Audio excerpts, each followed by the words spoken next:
Today I'm going to be teaching you about trigonometric functions in the unit circle. So let's basically start. So here I list down all of the trigonometric functions. We have sine theta, cosine theta, tan theta, cosecant theta, secant theta, and cotangent theta. So this cosecant theta, secant theta, and cotangent theta, they are just reciprocal identities of SOHCAHTOA. So all we know that sine theta is just opposite over hypotenuse. So that means it is this thing and this thing. So that's why you have sine theta is equals to 1. So where do I get these yx values? Where did I really get it? It is by definition in the unit circle, where cosine theta is just the x value in x-axis and sine theta is just all of the y values through positive and negative. So how do we get cosine theta is equal to x? So we all know that it is adjacent over hypotenuse, which means x over 1, right here, and this thing. So x over 1 can be written as just x, right? You can just write this thing as x. So that's why we have cosine theta is equal to x. Now let's move on to our tangent theta. So how do we get y over x?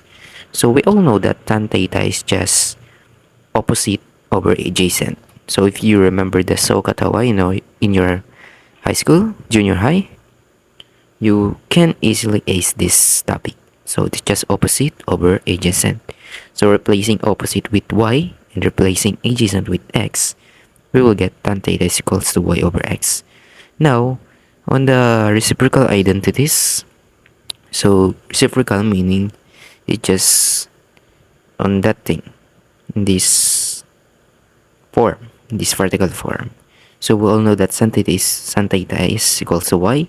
Cross multiplication, so we have this, and then dividing both sides, we will get cosecant theta is 1 over y, which is clearly right in the left equation. Now how about secant theta? So the reciprocal of cosine theta is just secant theta, and then the reciprocal of tan theta is just cotangent theta. Now let's move on to our practice problems. So we know that we have 0 here. We got 90, 180, and 270. I just skip the video for you. So first step, we're going to convert this into degrees. So pi over 3, we can just write it as 60 degrees. So 60 degrees is around here.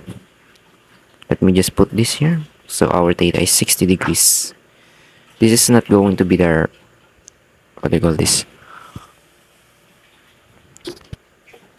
reference angle. This is the actual angle, because we're in the domain of 0 to 90 degrees.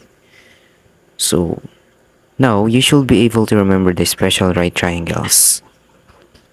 So we all know that in our past lessons. Oh, okay, what's happening here?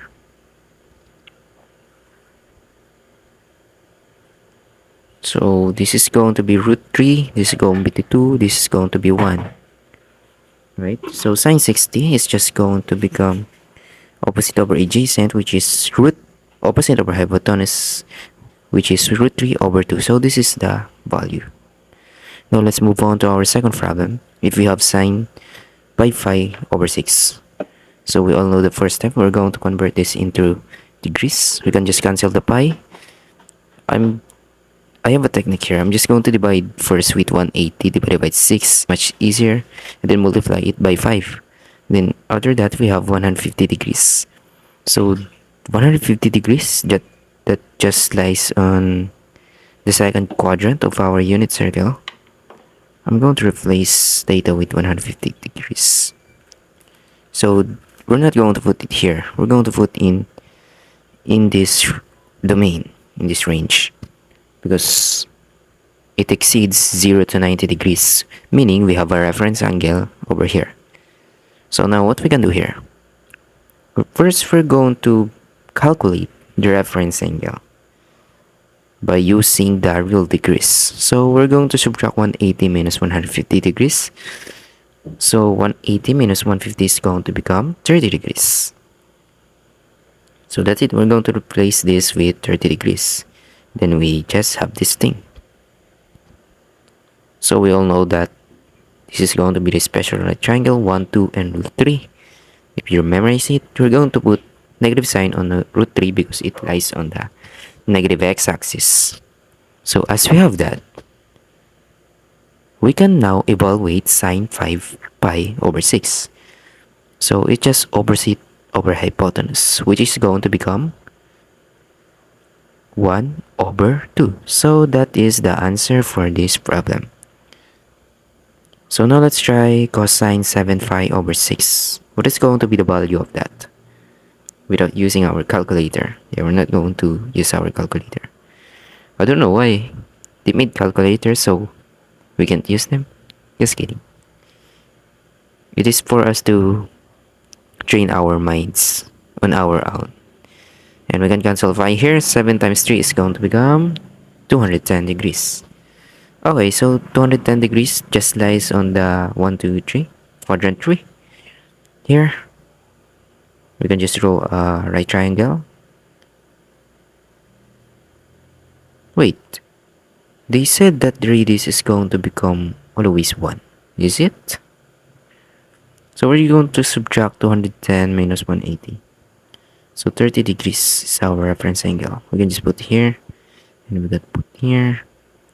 So now we all know this is going to be 1, 2, and root 3. So the hypotenuse is always root 2, right? So we're going to put negative sign on negative 1 and negative root 3 because it lies on the quadrant 3, which is x and y are both negative. So now what we're going to do here is, we all know that the answer is going to be adjacent over hypotenuse, which is negative root 3 over 2. So that is the answer for cosine 7 pi over 6. That is the value of it. Now let's move on to our last problem. I forgot to erase that earlier. I didn't delete it though. Okay, let's delete this mess. Okay. Okay, now let's do this problem.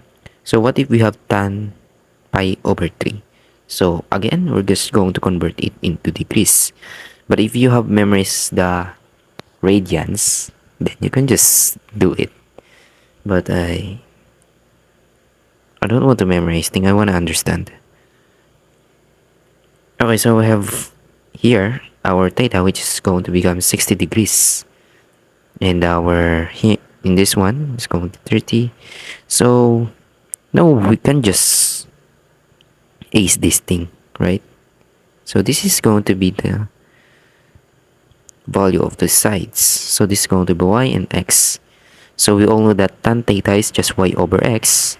So it's just root 3 over 1, or we can just write it as root 3. So that is the value of tan 60 or tan 5 over 3. And that's it.